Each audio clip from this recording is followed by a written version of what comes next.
All right, everybody, welcome back to the show. I am here with my guy, the man, the myth, the legend himself.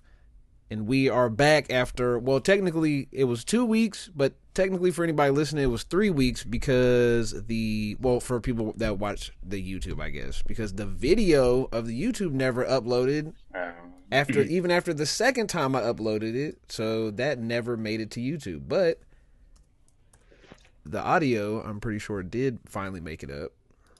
So, so we're back. And so we're just gonna get straight into a nice little Chiefs cast here, because I feel like if we try to recap basically 2 weeks of games, it will be all over the place. So we're just gonna pinpoint everything right at our hometown Chiefs, and I mean, we can just talk through the grief, I guess. Right? Yeah.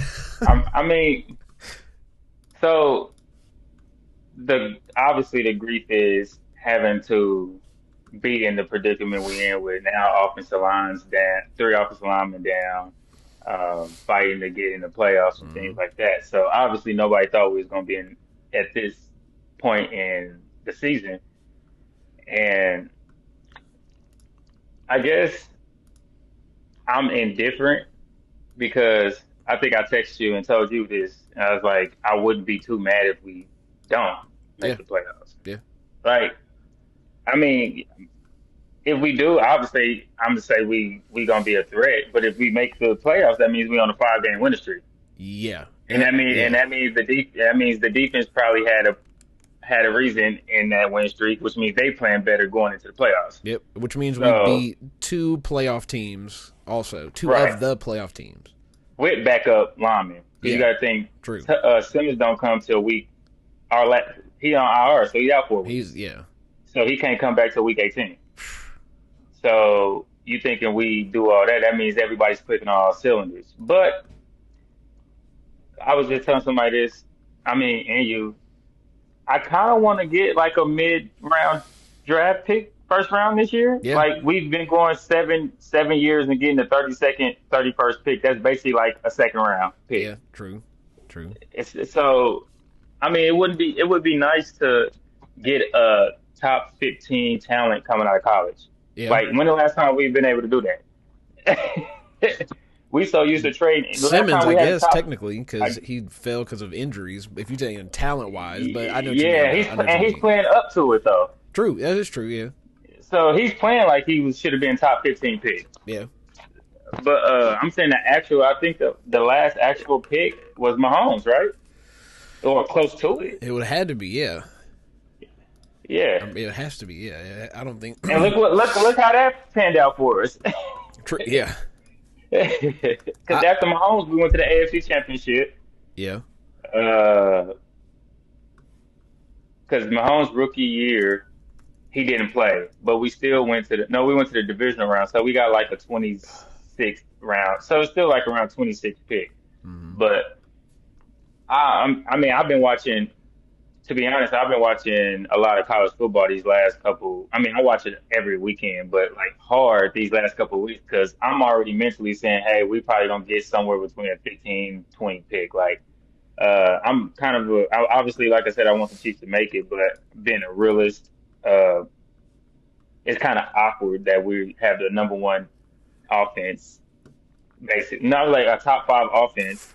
And before last week, a top 10 defense, and we still it's weird. It's still not working out. Yeah, it's because it's a lot of stuff going on. It's play calling's horrible. Let's start there. Yeah, that's one thing. And obviously play calling with the defense. I don't know. It's just I think Mahomes said it best. We can beat anybody, but we can lose to anybody. Yeah, that's I don't want to get too. I don't want to start bashing players because they my home team. I mean, a lot of these players that we about to start pinpointing is like being here. Like we could go. Like we could start bashing people. Like, maybe who you want? Linebackers can't cover. You want to go there? Like, I mean, no pass rush. I mean, I guess the question I guess the real question is like, what are we trying to assign blame? Because I don't know. To me, it's one of those. It's the thing of like, I think there's so much. I think the overall bigger issue isn't just one player in particular in any position. We're old. Well, yeah, that too. But it's just a lack of talent. You can't call plays like you, and then you have two old men. No offense to Andy Reid and Spags, we got two very older, the oldest coaches in the league, who are kind of stuck in their ways and unwilling to maybe play guys who have flaws that are different than they're used to dealing with, because they want to call plays a certain way, which gets you stuck into a lot of bad scenarios where you're putting guys that maybe aren't as talented as you've been used to in positions where they have to be even more than you're expecting. Yeah, they have to be more talented than they are. And so, like, it's just a revolving door of the same shit. Even down to receiver, which everybody thinks, like, the receivers are, you came in with these great receivers. It's like, okay, now, Rashee Rice being back, maybe it's because he's hurt. He missed a large portion of the season, basically half the season up to this point. And, like, he's not getting no separation.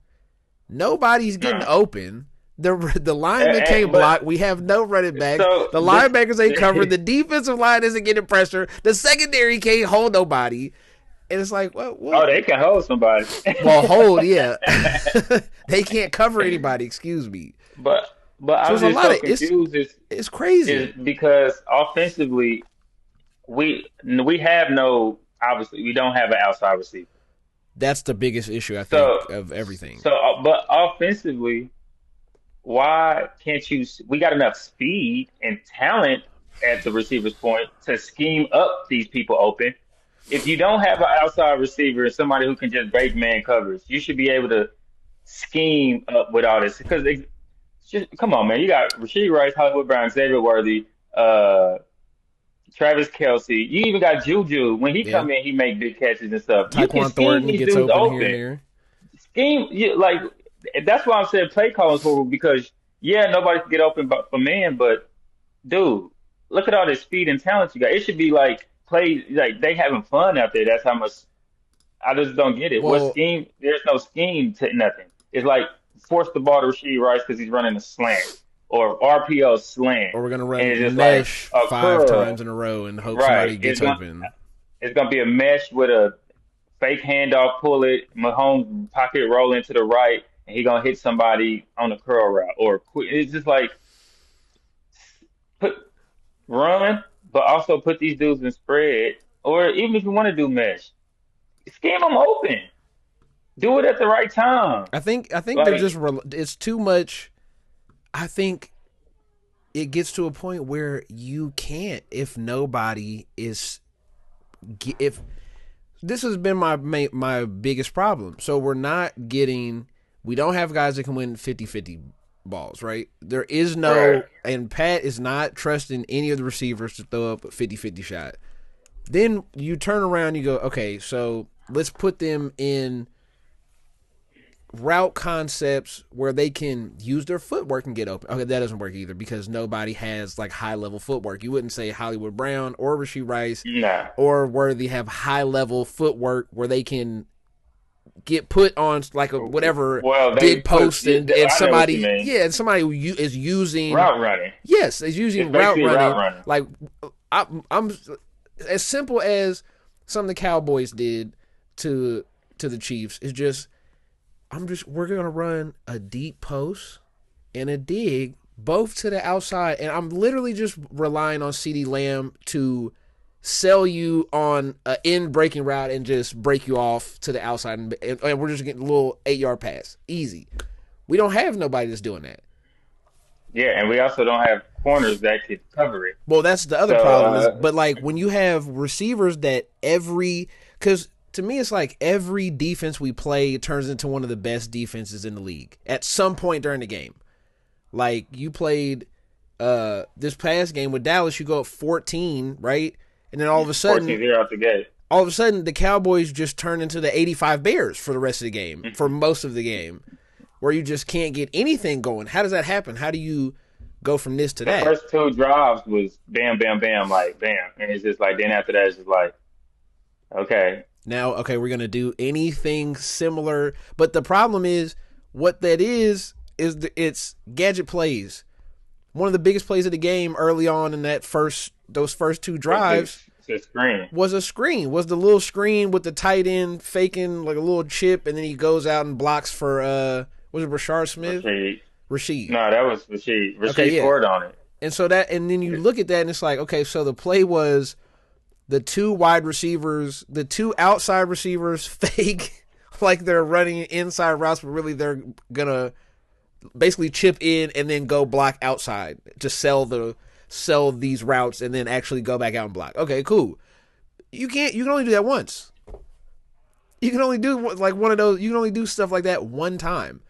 And then when you have, or I think of one of the damn, I can't remember what game it was. I think of one of those screenplays where they ran it once, then they ran it where Noah Gray went up and out and he got like a 20-yard. But that only works.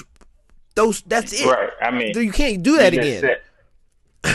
That's not a concept. Hey, what you gonna do? No, it's just we're gonna run a play, then we got to play off of it. Yeah, and now we're out of bullets, basically. And I think that's what's happening with the Chiefs is like they are scheming them open. It's just you can't keep doing it. Like you guys have to go out here and win on your own at some point. I can't keep calling magical plays. It's the same thing on the defense. I can only call so many blitz packages, bro. The interception, this shit blew my mind. I didn't even text you about it, I don't think. The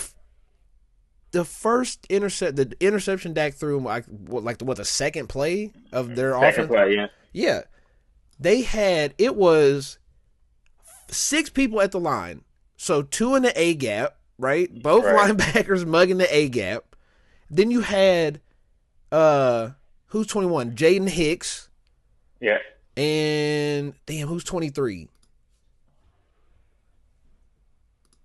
Thornhill, right? Not Thornhill. Tranquil. Yeah, my bad. So they wasn't mugging the egg ass. It must have just been Bolton. So they both on the edge, right? It wasn't 23. It was somebody else. It was another secondary player. But I just remember, okay, it's this. We got 6. It probably was. Maybe it was McDuffie. I think it was Trent. I think it was 22. 22. Yeah, I think it was Trent. It was McDuffie. So we got the safety in the corner. They run the safety, and this is nerdy shit for anybody that's. But the safety in the corner on the edge run a little stunt. One goes in, one goes out. Right? They switch. Right. And then this just gets Hicks. He just flies right past, untouched. That's what makes Dak just turn and just chuck the ball into triple coverage. But so I'm watching that going like with a blitz behind it. What are they? Bolton dropped out. Both the linebackers dropped out, and then they ran a little stunt. But then the part that that ties all of this together is that Chris Jones goes from the right Oh, you're talking about when he ran all the way, and he ran to like the other flat, basically to the opposite side of the field, flat. I remember it. And I was like, "What? We're going too far. We've went too far. What are we calling right now?" That, you know what that reminded me of? That playoff game. Was it a playoff game before Spags when Bob Sutton was defense? And on third, I think it was third or fourth down, and instead of blitzing, was it Houston? He threw him in the flats. It was. I know you're talking about, And I'm like, what? That's when I knew it was over for Bob Sutton. I was like, whoa, what the fuck this nigga just doing? It's a rush down and you threw Justin Houston to the flats? Like, what the? And that's what I mean by like I think it's we can look at the coaching, and because my assumption is that. Why would you ever have Chris Jones run into the not even just the flat, the opposite. He's got to run across the entirety of the offense and defense and get to the other flat. Like, what are we doing? That's what I mean by like, why are we? I remember that. I remember seeing it. I'm like, bro, because I seen one angle dropping. I seen one angle and I didn't think about it at first. I'm only watching the one side because I'm like, how did they have this coverage combo? Like, what was the coverage over here on this side? And so they cut to the other angle where it's like the offensive line, and then I just see Chris Jones' head just. It's like, who the fuck was that? Because I could only see him at the bottom of the screen, but I knew it was a lineman. So I'm like, who the fuck ran from the D line to the other flat? So then I go back to the other angle and realize I see that fat ass knee brace going full speed. Just I'm like, it's Chris Jones running full speed on the second They could at least lined him up on the other side, bro. This is the second snap of the game. You got the oldest man on defense running to the opposite flat. And here's the funniest part, right? The funniest part is, and this is my whole point of bringing that story up, was because you can only get away with that one time. But guess what the Chiefs did? Tried to keep doing shit like that the whole game. And what did Dak realize immediately after the one pick, this, what are we in, 11-year veteran quarterback? Yeah. Realized, oh, you guys are sending pressure from the secondary and the linebackers. All I have to do is throw where the blitz comes. And how many times did Tony Romo say it on the broadcast? Just throw it to where the blitz is coming from. Guess what? That doesn't work. You can't do that if it's like simulated pressures, right? Okay, you think the slot corner is a blitz, but really we dropping such and such Chris Jones back in the coverage right there, so you throwing right into somebody. But that doesn't like he was sending the linebacker. He was actually from that that's side. What I'm saying. You're actually sending those players. Then expecting the people on the other side to get to that zone before the ball got there. Or not even that. What a lot of it was the safety to come down. A lot of it was you're 1-on-1. So like I'm playing 8 yards off because we're trying to pretend like we're not blitzing, and so now I'm getting cooked because you're Trent McDuffie and you've got George Pickens running full speed at you with 8 yards of distance and no help anywhere in sight because we're sending the blitz 70% of the time. And that's what I mean of like I think where the coaching, we can blame the play calling and it's bad, but it's partially bad because they don't fucking believe anybody can do anything else but what they're calling. So we have to keep calling this bullshit because we don't have options. Yeah, because what did we say? What it was like the last time we was on the podcast, we missing somebody like Tyrann Mathieu and Justin Reed. We don't have a Swiss Army knife. Nobody can be that one, like the energy, the smarts, just instincts. Mm-hmm. And then everybody just play off of them. They had instincts and they played like so. And then these dudes none of them have instincts, just like they playing what the play says and hope for the best. Or even like the athleticism to cover up for like Nick Bolt. We can't keep they can't catch a damn pig. Well, that too. We can't just. And then catching, running, like tackling. These are like skills and talent that some people don't have. This man Connor, I promise you, he don't wrap up. He's just like, I'm gonna just run as fast as I can and throw my whole body. Brian Cook does the same thing. And it's the same problem I had with Justin Reed. It's now I'm getting to the point where I'm wondering if Spags is just coaching people like this, or no, you know what it is? It's the same thing I keep saying. Why are we drafting guys from the secondary because they can tackle? That's stupid. When you're in a league right now where if we have you need to cover. Yeah, if we're spending 65 to 70 snaps on defense and 35 to 40 of them are a passing play, I need to be able to cover first. No, I promise you, they don't care if Sauce Gardner and Sutton and them dudes can really hit like that at all. Can you just grab him? Just grab him if he gets the ball. Just grab him. But those type of corners can hit too, though. Sutton be coming down, knocking dudes. But our corners, I mean, only do that. But I think, yeah, only they love run defense. I tell you that our corners be smacking niggas on slants. I mean, not slants, screens and runs. Our corners do be smacking. Yeah, but coverage, it remind me of the early 2000 Chiefs defense with Page and Pollard. All them niggas want to do was hit. Yeah. They didn't want to cover. And you're just getting burned. You in a shootout constantly because nobody can cover. Bro, yeah, they just out there like, just don't catch it in my area and you cool. Bro, the Chiefs, here's another side. Well, first I'll say this for the blitz. Dak, I'm looking at it right now. Dak went 15 for 19 for 190 yards on blitzes. Like, that was him against the blitz. They blitzed 48% of the plays. That's a bad sign in and of itself. So you got to blitz 50% of the time. Every other play we're sending a blitz because we ain't got 4 dudes to just line up and go get the quarterback. Just can't. Yeah. And so if you I'm just tired of people talking about Chris Jones. Like we can't just keep expecting. No, we got to hear Chris Jones' name. It's just like, dude is the oldest man on the line. Like, and this was my point of how. Why can't we? Karlaftis got the extension.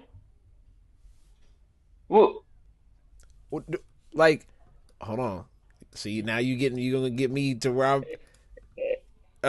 What happened to FAU?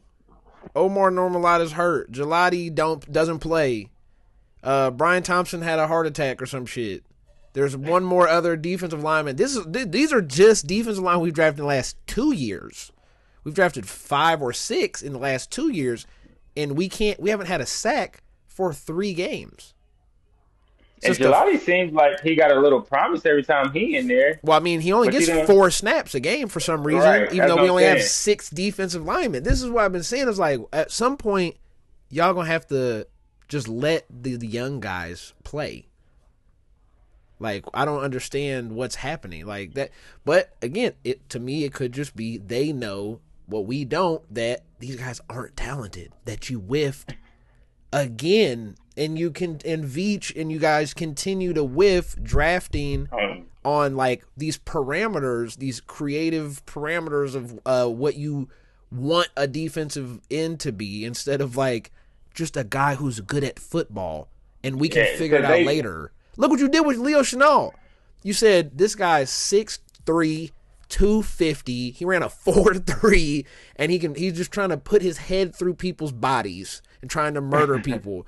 Maybe he doesn't really understand like the flows and how to run fit and all that perfectly, or pass coverages and how to pass zone coverages off.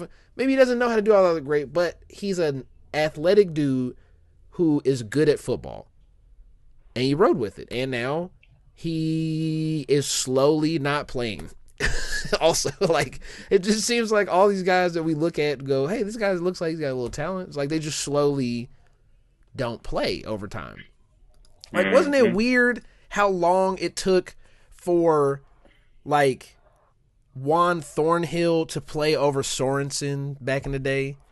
Like, why is this a continued thing where, like, we have to go years with Anthony Hitchens? We have to go 2 years of Anthony Hitchens being washed before we go, maybe this ain't it. Man, hey. But yeah, like, I just don't understand. Oh, the Dak thing. 15 for 19, 190 yards. If you take that away, outside of that, when you didn't blitz, Dak went 12 for 20, 130 yards, which is just, like, okay.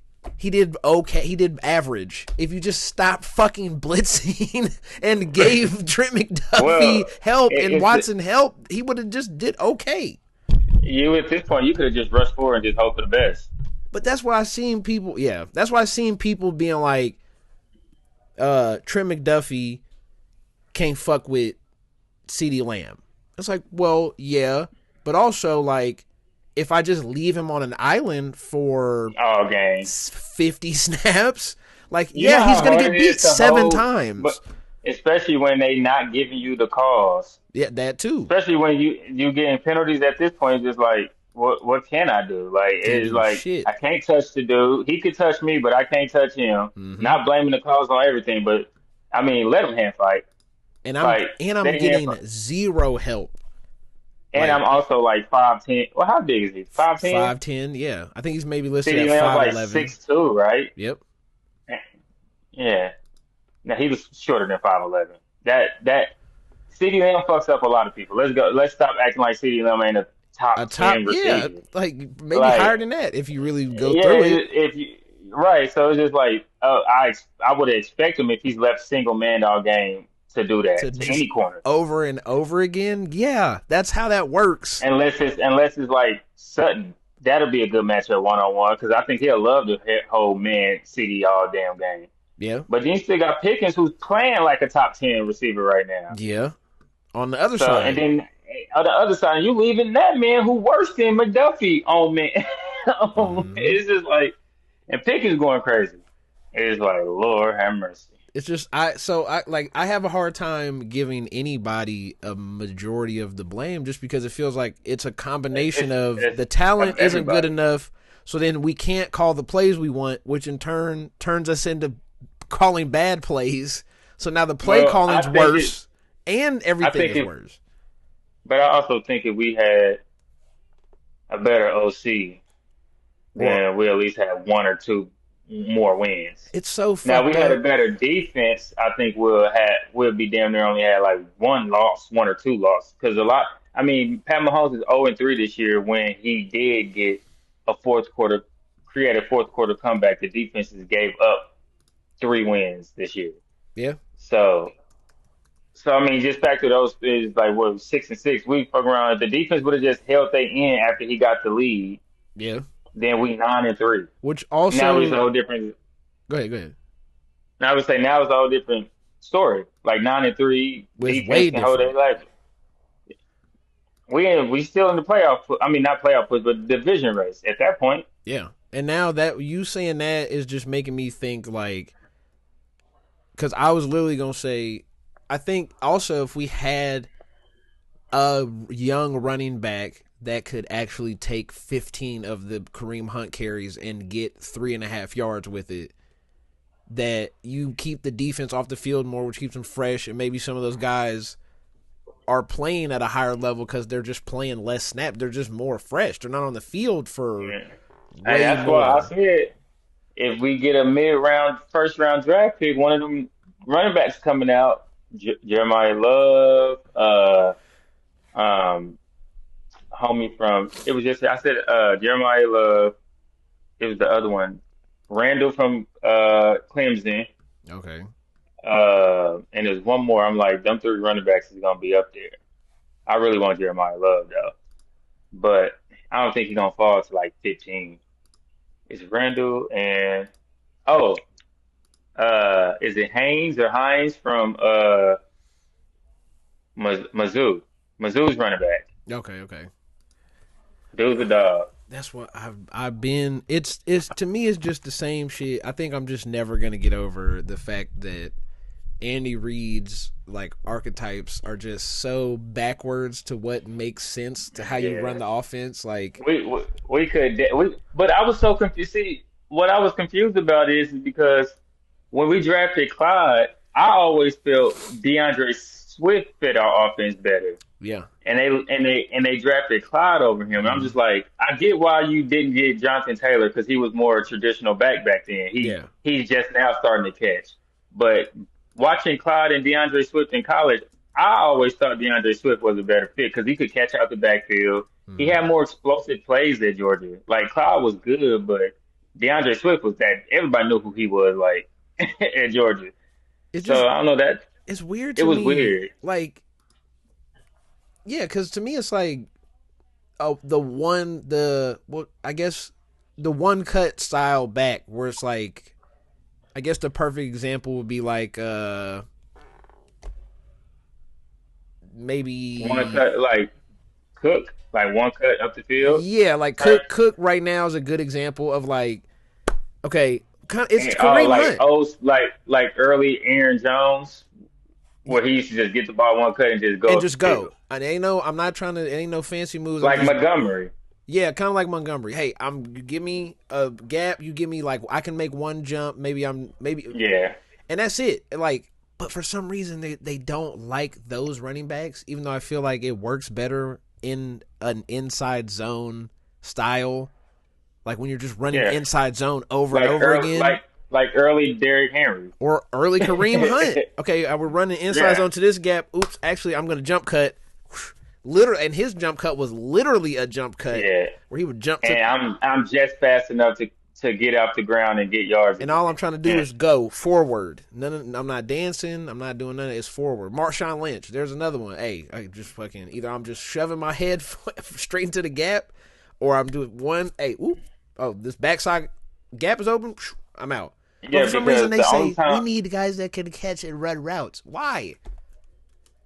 That's never worked. We got receivers. I mean, also we got receivers too. Like we got enough receivers to where we don't need a running back that can catch out the backfield. Even though I like the Brashad Smith pickup, they taking targets from people who really need the targets. Like take a handoff. Why is Brashad Smith not running the ball? I don't know. Why is he listed at running back when he's just a slot receiver? What's the purpose? You taking a spot from a running back. So now we pretend like we got an extra running back we don't have. I heard somebody say give we need Brashard Smith to get some more jet sweeps. Are we playing Madden? What the fuck are we talking about? Jet sweep? This is real life. Like everybody knows when he's in the game, he's literally only getting a jet sweep or a sprint. Like that's the craziest like shit. Give him more of the shit we know he doing. Like what we need. Like sometimes being predictable or just doing the shit works. Guess what? We run with Kareem Hunt on short downs. It works. It works. Why? But that goes back. Why are we not doing that in goal line? But that goes back to talent. It's just like he can do. That is his talent. He is amazing at doing that. It's like if we were like we can't let Josh Allen scramble because we need him to run the ball in the fourth quarter. That's kind of how the Chiefs are being like coached right now. Like we don't want to use this skill. So we're going to try to like scheme little tricky stuff so he can here and there run and we can set it up for later. Oh shit, we're down 3 scores. Fuck. It's like, wait, it's too late now. Now all that like we're going to run these plays even if they don't work is to set up these. But we also don't have. It's too late. But we also don't have a running back that can pop a 35-yard run. People still holding on to Pacheco being a number one.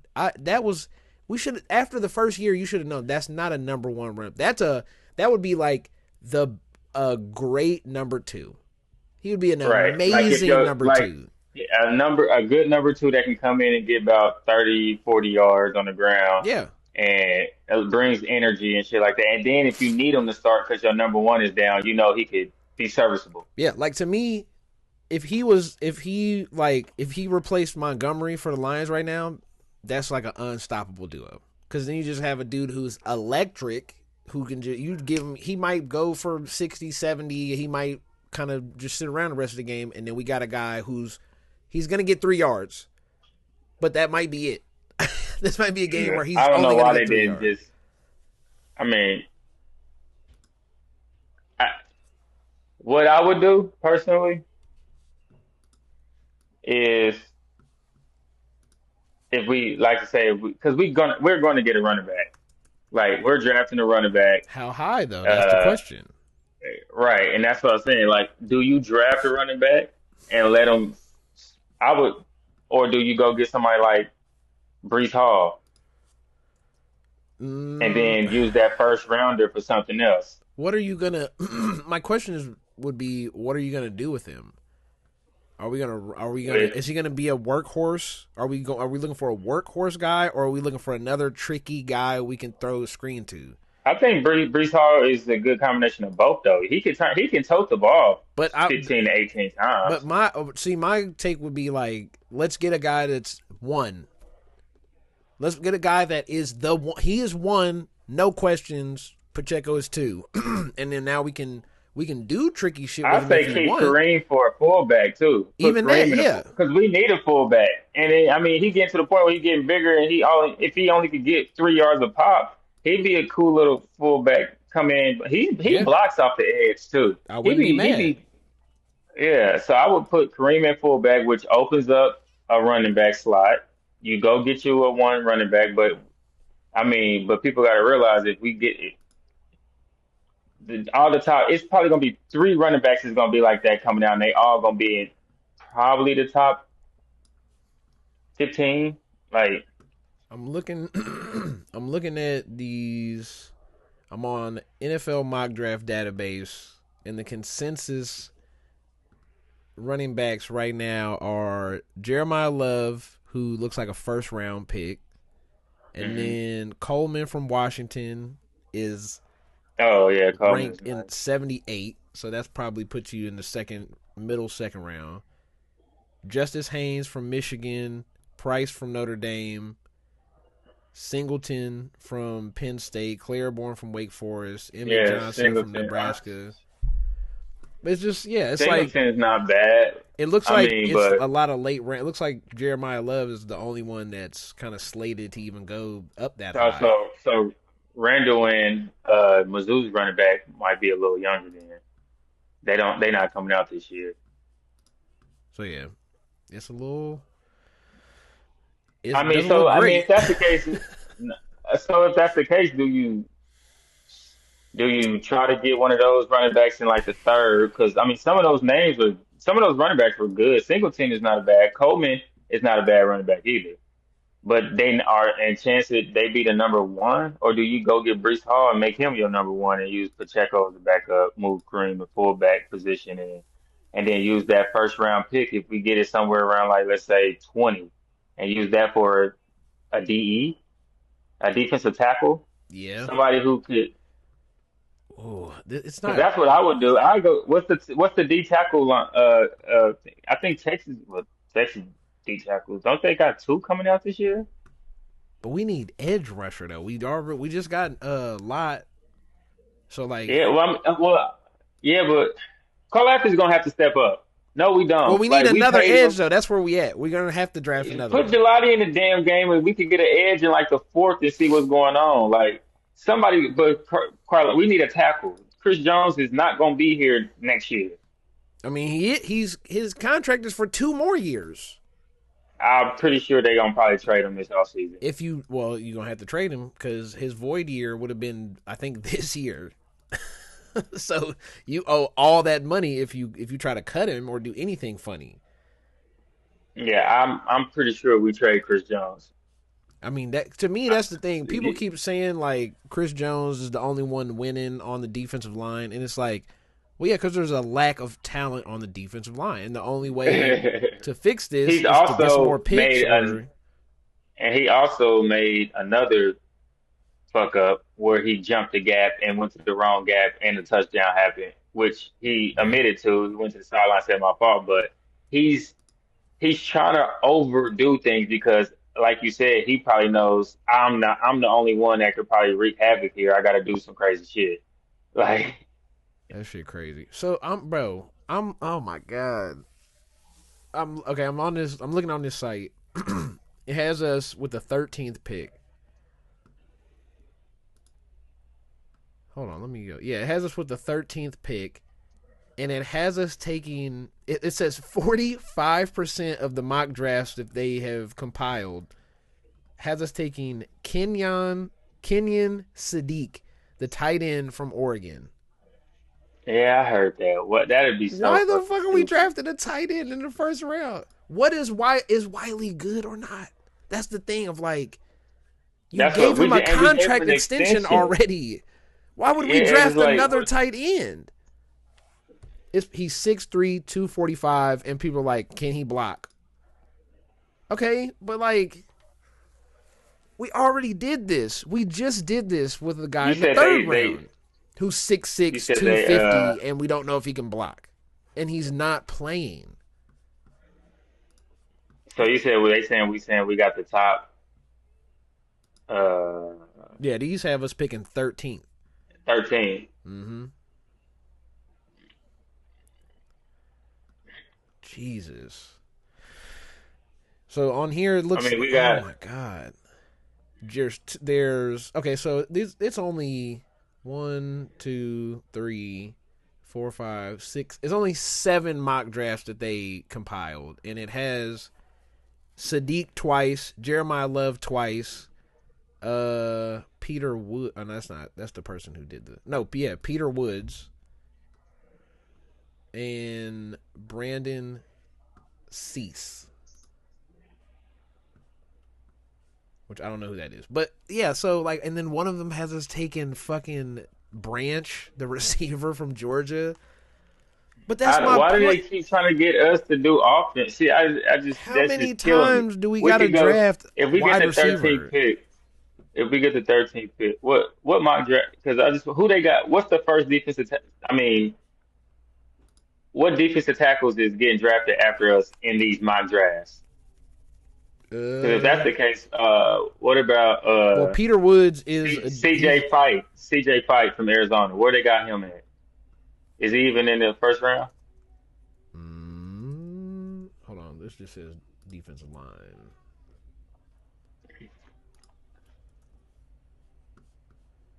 Nope. He's not even on here at all. Because he's the fourth ranked defensive tackle. I'm just saying fourth Oh, ranked, there but because he I is. mean, From Arizona State. yeah. Yeah, this has him as a projected sixth round pick. And in the mock drafts, there's 5 mock drafts that he's in, and it's round 3, round 4, round 5, round 3.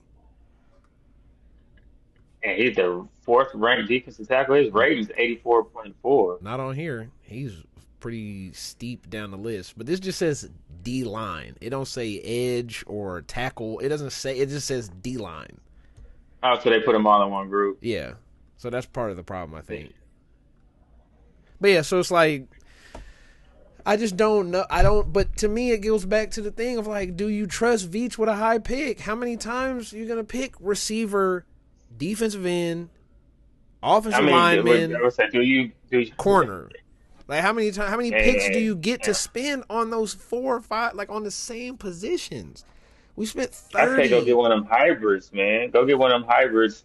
That's a bona fide hybrid. Everybody knew he was gonna be drafted. He just had to wait his years and then go put him like a Michael Parsons. We knew he was getting drafted. Yeah. He had to just wait till his draft eligibility came up. Somebody like a Myles Garrett, Jadeveon Clowney when he came out. Somebody that we knew who was gonna be a game record for at least 8 years. Yeah.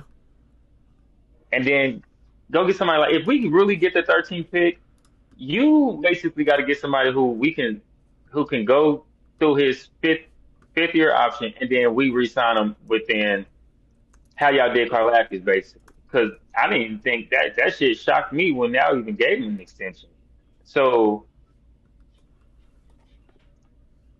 And bro, hold on.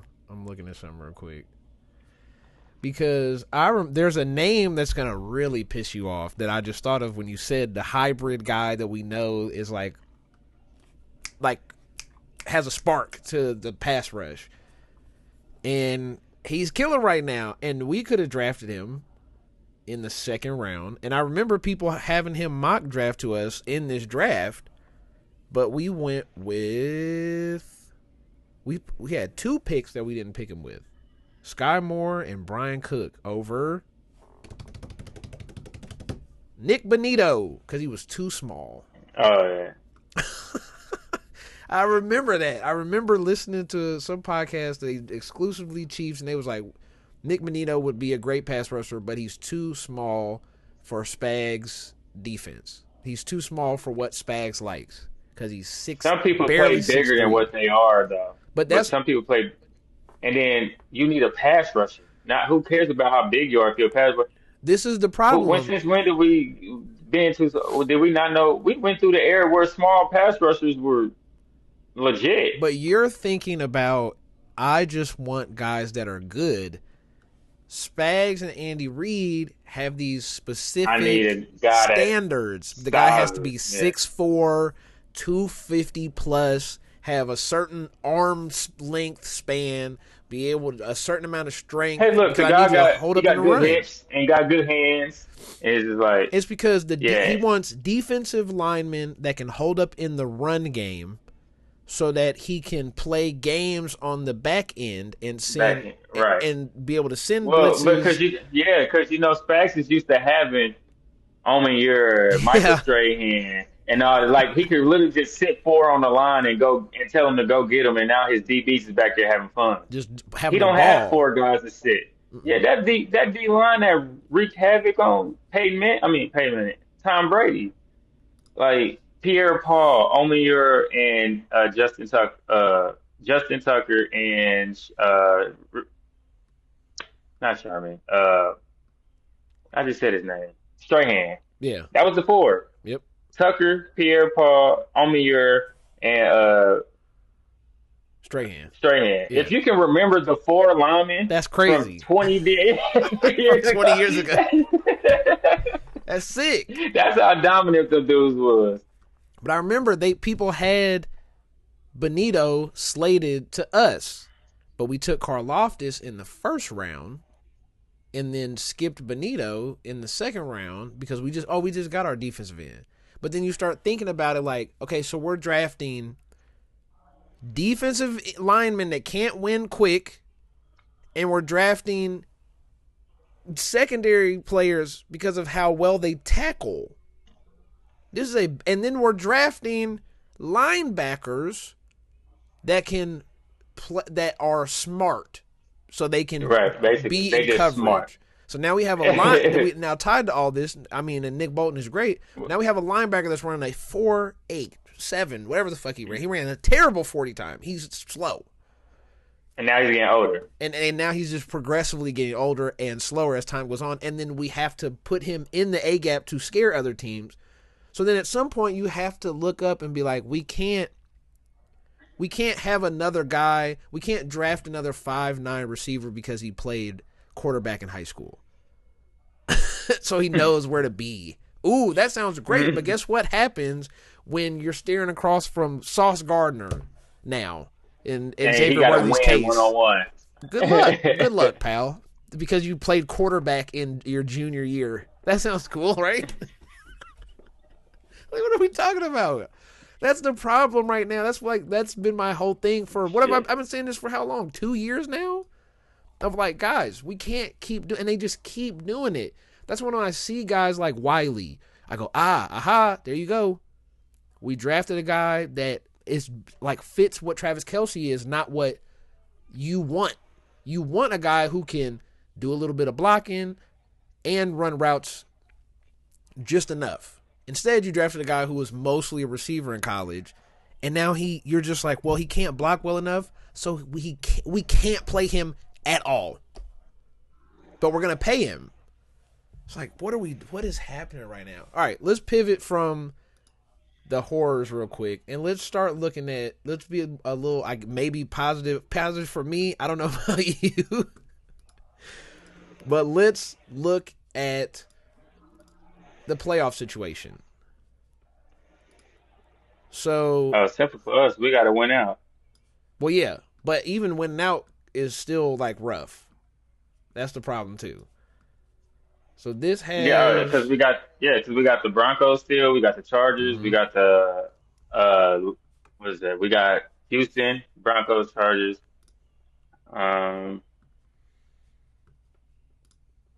Texans Sunday. I can't remember the other two. I ain't even. Raiders, Titans. That's probably why I forget. We should win those. So it's really just those three games we talked about. So there is still a scenario where we can tie in the division. That'd be cool. I don't know what that does. Like, I don't know if that does anything for like the playoff stuff, but hold on, let me pull this up. Because I just keep looking at it and I keep saying like, do we have to, so if I look at these teams, damn, why is that not showing up like that? Okay, if I say these are the teams that are above the Chiefs: Steelers, Houston, Bills, Colts, Chargers. Do you feel like there's a team like, and basically we need 3 teams so we can beat Houston. If we don't beat Houston, it's over. But if we beat Houston this weekend, say the Chiefs beat Houston, that gives them the tiebreaker with the Texans and the Colts. Now you need Steelers to continue to fall apart, and then you also need either Bills, Colts, Chargers. And in this scenario, you would really need the Colts to lose 2 more games and tie with them because we have the tiebreaker with the Colts. Yeah, because we need Jacksonville to win that division now. Yes, because we if they don't win that division, right? We need the tiebreaker, and if we beat Indy and we beat Houston, we'll have the tiebreaker with them. Mm-hmm. So if Jacksonville win that division, and we end up tying records with them, we got the tiebreaker over them. We don't really care about the AFC North too much because we got the tiebreaker over the Ravens, and so if they win the division, congratulations. I think we'll still have a better record than the Steelers and the Bengals. But if not, then we got the tiebreaker over them anyway. But if they don't win that division, they're not winning that. They're not going to the playoffs because their last 4 games is division opponents, if I'm not mistaken. Who? They got the Ravens. They got the Steelers twice, right? Yep. Still. And then they got the Bengals. So 3 out of the last 5, I think, are division games. Yep. So. Yeah. And then Patriots, Green Bay, which is but that's gonna be rough. You can still get in just beating the Steelers twice. If you just beat the Steelers both times, you win that division. Yeah, they already are 1 in the division now. I guess the Bengals winning out with Joe Burrow back somehow, that still is possible. That's still in play. Yeah, I know. Which is fucking crazy to me. But yeah, another scenario too is if the Chargers, let's say Chiefs beat Chargers Broncos. If the Chargers beat the Broncos, we're fucked. Because then they will win the division. They'll have the best division record, and we so we're fucked. It's over with. Like, there's a bunch of these little scenarios of it don't matter even if we win out. If certain teams win their division, or if somehow the Broncos lose that game, because who else do they play? If they don't play nobody, then that's a little less. Nobody. Well, no, they could. But see, this is what I mean. If they lose the Chargers, they play Broncos Chargers last game of the season, but they could be walking into that game with their season on the line. Whoever wins. There's a version of this where you lose to Packers,